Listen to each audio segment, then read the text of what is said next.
Hello lovely people, my name is Emma. Today I'm bringing you a book haul. This is a combination of some books that I got for Christmas and also basically all the books I've bought since the last book haul that I did on this channel, which was one I did just after coming back. I won't be including any books that I've already read or DNF'd in this book haul because you'll have seen them already basically, and if I've DNF'd them I don't think they're really worth talking about. So we are going to jump in with, I treated myself to a bunch of Penguin English Library paperbacks, which is a classics collection that I like to collect. So I have 13 of those I'm going to do first, and then we're going to talk about some of the other books. These I all got from World of Books, which is a really great place if you are collecting this particular edition, because they tend to have them on there for like £3.50 to like £4.50, and they quite often do deals and little bundles. So if you're not fussy about exactly which ones in this collection you are buying, which for me the goal is to eventually amass all of them, and it doesn't really matter what order I do that in, it's a really great way of getting them. So I'm not going to be talking about what each book is, they are classics, I'm just going to kind of show you them. The first one is Cranford by Elizabeth Gaskell. This one's weirdly shiny. Most of them are matte, but there's a couple that are shiny ones that must be like earlier editions. And I have Peter Pan by J.M. Barrie, which is one of my favourites. I love that cover. Robinson Crusoe by Daniel Defoe. A little bit beaten up, this one. You do have to accept when you're going secondhand that sometimes the quality is not fantastic. The back is a bit grubby. The Secret Agent by Joseph Conrad. Again, a bit shiny, but not as shiny as the other one, strangely. I don't know how many different versions of these they did. Getting a bit chunkier now, we have Moby Dick by Herman Melville. I love the cover of this one as well. It's really struggling to focus today, isn't it? Even chunkier, Melmoth and the Wanderer by Charles Maturin. I have absolutely no idea what this book is about, so that's gonna be fun. We have Evelina by Frances Burney. I believe Frances Burney is the one who did The Secret Garden and things like that, so that'll be really cool. Nearly done collecting all the Arthur Conan Doyle's, the Sherlock Holmes ones. This is The Adventures of the Engineer's Thumb and Other Cases. I think I only have 1 or 2 left to get, and then I'll have all of the Penguin English libraries for these books, which is very exciting. Tess of the D'Urbervilles by Thomas Hardy. I'm looking forward to this one, actually, surprising amounts. The Garden Party by Catherine Mansfield. This one is stunning and quite short. Would have been fantastic for the challenge I just did. I love this one. The Life and Opinion of Tristram Shandy by Lawrence Stern. This one is lovely. I do quite like it when they go for like more of the monochrome rather than the colour ones. The Scarlet Letter by Nathaniel Hawthorne. I have been wanting to read this since watching Easy A years ago, so this is going to be good. And then the final one from this collection is another Arthur Conan Doyle. This is The Valley of Fear. So this is one of the longer books rather than the collection of short stories. The back of this one again is a little bit grubby, but that's okay because we get them for crazy cheap. So those are all the Penguin English Library paperbacks that I've bought recently. I might do an updated like show my classics collections at some point. Do let me know in the comments down below if you'd be interested in that. And now let's talk about some of the other books that I've bought over the past couple of months. So this one is Yours Truly by Abby Jimenez. This is kind of a enemies to lovers situation. The main character is a doctor, her brother is in search of a kidney. The guy who she really doesn't like at work, it turns out, is a perfect match, and I think it is about their kind of interactions and trying to basically get him to give up a kidney. I think it could be darker than I'd expect given it's a rom-com. Then I have The Plus One by Mazey Eddings. This is a both people are going to a wedding and basically agree to be each other's plus ones, because it can be a really awkward situation where it's like an ex is going to be there, or like a family member who is very judgmental of the fact that they're single.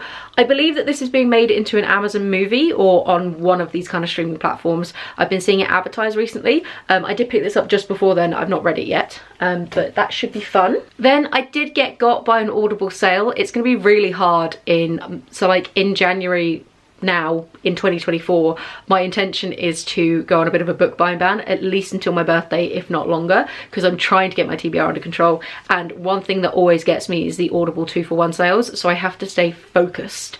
But it got me this time. So I picked up Anne Boleyn and Elizabeth First by Tracy Borman. I love Tracy Borman. She wrote an amazing book called Witches, which is about the witch hunts that were sort of pioneered by James I, who is the person who ruled after Elizabeth I. This one will be really interesting. It's a look at Anne Boleyn and Elizabeth I and like the relationships between the two of them, because Anne Boleyn was executed so early on. So I think that'll be a fun, interesting look, and I like Tracy Borman's writing. Then there is Blood, Sweat and Pixels by Jason Schrier. This is a look at the video game industry and what it takes to make a video game, I believe. It was one that slightly got me from title alone, but I think could be really fun and interesting in a way of looking at sort of more like modern art gaming kind of stuff, because I do think of video games as being very much like a interesting art form that we're sort of exploring in the modern day. So that could be really cool. And then there's Beware of Pity by Stefan Zweig. which I've pronounced wrong. Somebody commented on my classics video, I've pronounced it wrong. I've probably done it again, sorry. This is a classic, it's a translated fiction. I read his short story Chess a while ago and it was phenomenal, and I've actually bought a copy of this book for my dad so that we can kind of be reading them in tandem. That is the book, the copy that I show in my classics video, because I only have this in audiobook form. The physical copy was a present that after showing it on camera I was like, oh god, I really hope dad doesn't watch this and sees his present early. But it's basically about a gentleman who shows some kind of sympathy for a woman during, I think, the war, and then lives to regret that fact. So I think that's gonna be really interesting, and it is on my classics TBR, as I've said. So those are some audiobooks that I've managed to get a hold of, and then these have all just been spur of the moment. I was in a bookstore and treated myself, and I probably shouldn't have. So one of them is The Master of Everything, A History of Discovery by Suzie Sheehy. This is sort of been inspired off the back of reading Life at the Edge, which was the book about quantum biology.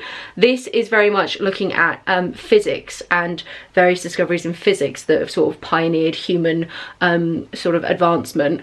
Off the back of reading about quantum biology, which I barely understood that book, I would really like to know more about general information about physics, and I thought this would be a really interesting way to start, because it looks like it's going to be sort of a bit of a history of how we've discovered things in physics. Like there's a section about like dismantling classical physics and then moving on to like matters beyond the atom, and then the Standard Model and beyond, and like particle physics and stuff. So I think this will be a really good grounding for information that might help me slot some of Life on the Edge into parts that make more sense in a macro scale. I have Black Wave by Kim Ghattas. This is Saudi Arabia, Iran and the rivalry that unravelled the Middle East. This is on my Around the World in 12 non-fiction TBR. It was one of the ones that I was planning on buying, and is a look at sort of the pivotal year of 1979 and sort of more modern Middle East.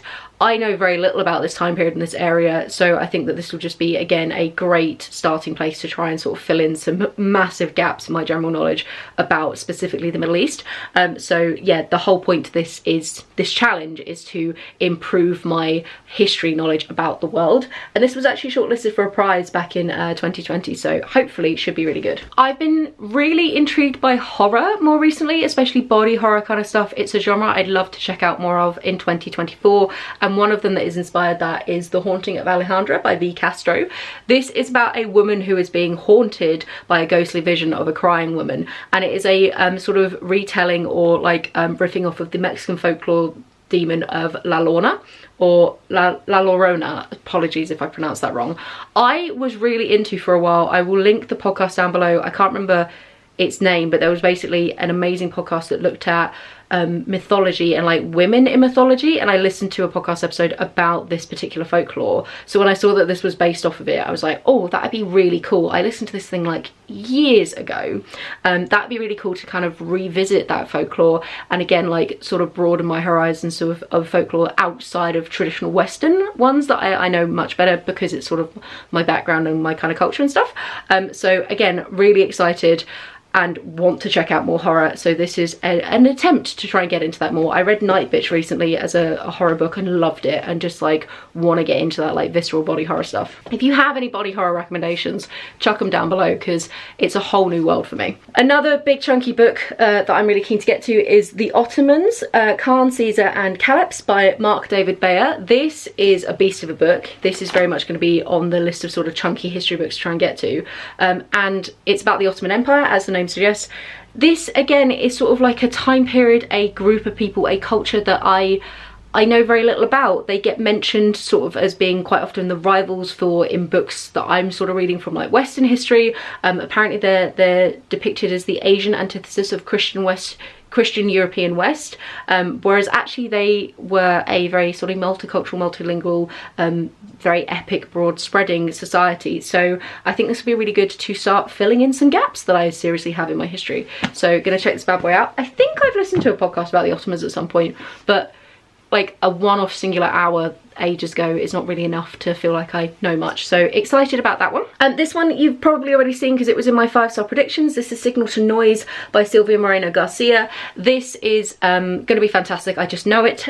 Silvia Moreno Garcia is one of my favourite authors, and this one is about a cursed mixtape, which I'm really excited about. Silvia Moreno Garcia is a Mexican author that writes just such incredible genre stuff. She's got some horror stuff, she's got some crime stuff, she's got some sci-fi and like fantasy things, she's got some all sorts of cool like mythology retelling kind of things. So really excited. It's gonna be a slam dunk, can't wait to get to it. Then we have Slime, A Natural History by Susanne Wedlich. This is, as the name suggests, about all things slime.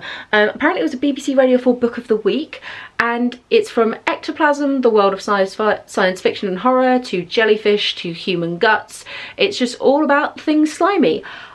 This is gonna be right up my street. I love a science or history book that's super focused in on one topic. We're kind of going like micro history but micro sciencey kind of vibe, and slime is gonna be really fascinating. It's the kind of thing that like gets mentioned a bit in books about like mushrooms and fungus and stuff like that, and like I've been reading about microbes recently and things, so I think this is just going to tie in a bunch of stuff that is going to be very cool and very fun. So yeah, book about slime. What more do you want? Then a hella spur of the moment purchase that was very much based off of the name more than anything else. I have The Great Cat Massacre and Other Episodes in French Cultural History by Robert Darnton, which it turns out this book was actually written in like the 80s, so it's gonna be a really fun history book that is already like 50 years old and is quite old, and like it's history in its own right in some ways. So I think that's going to be really entertaining. This is a look at some very specific parts of like French cultural history, some sort of like urban myths, these sort of moments in time kind of thing that like every country has, these very much like landmarks, like, you know, the UK's got like Guy Fawkes and shit like that. Like there's going to be people, including the Great Cat Massacre, which was like a workers' revolt apparently. It's been mentioned before on this channel, I've already talked about it in this video, trying to read more world history. I've got quite a few books on France, not gonna lie, but come on, with a title like that, you have to check it out, right? So hopefully it's gonna be good fun and not too out of date. Like, can history books come out of date? Clearly they can, but hopefully that one won't. Then a couple more that were on my 5-star predictions videos. I have An Immense World, How Animal Senses Reveal the Hidden Realms Around Us. This is by Ed Yong. It's on my 5-star non-fictions predictions, and it is a look at animal senses in particular and what they can tell us about the world. It's gonna be really cool. I had a flick through and there's a section about like electromagnetism and like being able to detect magnetic fields that was mentioned in the Life on Edge quantum biology book. So it's gonna be good to like revisit that information in another format to try and like get it solidified in my head. So yeah, this is gonna be amazing. I loved Ed Yong's other book. This is such a popular book, doing so well on BookTube, so it's about time I actually bought it. I have Herman Koch's Summer House with Swimming Pool, which again is on my 5-star fiction predictions. This is about a like affluent doctor who is invited to one of his affluent patients' houses, but then something dramatic happens. One of the people there dies, and it's sort of about who is accused. And like Herman Koch seems to do a lot of work that's like despicable people put into very tense situations who come from like positions of privilege, who then try and use their privilege to get out of awkward situations. I read his book The Dinner fucking years ago now and loved it, which is why he's on my 5-star predictions, and I'm psyched. Also, isn't this one cute? It's like cute and small compared to the others. Fun. We have the Planta Sapiens, sorry, my brain spaced there completely, by Paco Calvino. This again is on 5-star predictions for non-fiction, and this is about plants and plant intelligence and the ways that plants can communicate and sort of know about the world. I think it's going to be really cool. Plants are awesome, and like the more I read about them and the more I learn about them, the cooler they are. So I think this is going to be really awesome, and they are way more intelligent than we give them credit for, and I'm really excited. I was listening recently to a podcast that was talking about like trees and fungal networks being used for trees to be able to communicate with each other, so I think that's going to be like in this book as well, and talk about all sorts of fun stuff like that. I flipped through it and there was something about plants having memories. Well psyched. Then I have some of these are the books that were from my randomly generated book haul. Feel free to check that out. I will link it down below or wherever. It was the last video I posted. I let a random number generator pick a book haul for me. So if you've watched that video, you'll have seen these books already, but if not, here they are. Spoiler alert. This is The Deep by Katsu. This is a horror book that is a sort of look at the Titanic sinking and whether there was like nefarious supernatural elements to it. And then a poor woman who survives the Titanic but is on her sister ship, the Britannica, seems to be haunted by those same ghosts again. So really psyched. Love a historical retelling.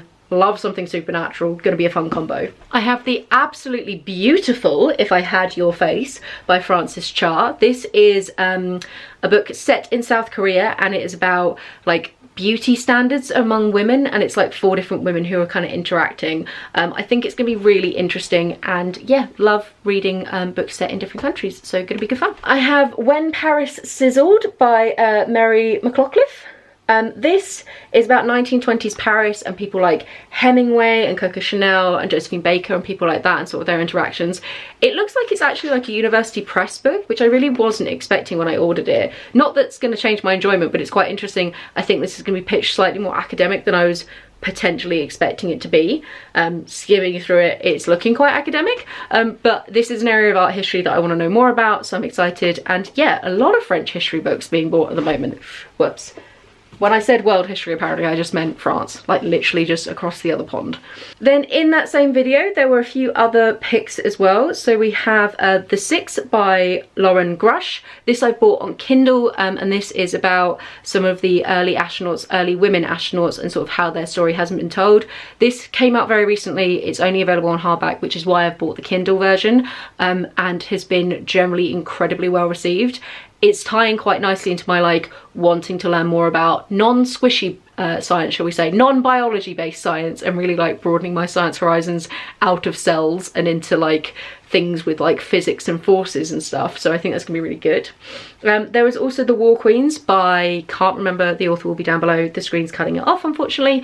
And this is a look at women in war, and very much going back to like ancient times all the way through to more modern day. So again, I think that's gonna be really fun and interesting to read, but this was incredibly expensive to buy in physical form. So I've bought it on Kindle, leading me to believe that maybe this is also quite a dense academic book, and it's huge. So it could take me a while, but hopefully it's gonna be worth the read.